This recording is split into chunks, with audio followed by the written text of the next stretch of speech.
Qizim bilan seni yo'qlab keldik, xudo. Qizim bilan? Qizing bilan. O'g'lim ham kelmoqchi edi.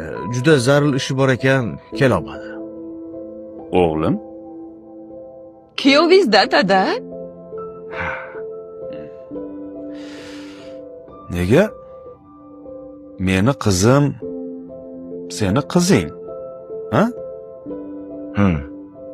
Seni o'g'ling, meni kuyovim. Uzr xudo. O'g'ling. Shundoq bo'lsin. Xullas, o'sha o'g'lingdan bir taklif chiqdi. Hayitda sizlar bizni emas, biz sizlarni yo'qlash taklifi. Baraka topsin. O'g'lim qaynotasiga o'xshaydi-da. Qaynotasiga? Menga o'xshaydi-da.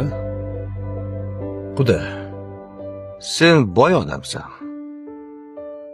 Lekin sendan men ancha boyman.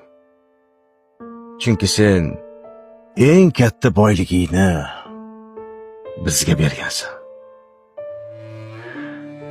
20 yil ko'z qorachig'ini asrab, ilmli qilib, judayam fahm farosatli qilib, tarbiyali qilib o'stirgan Malikaxon qizimizni bizga bergansan.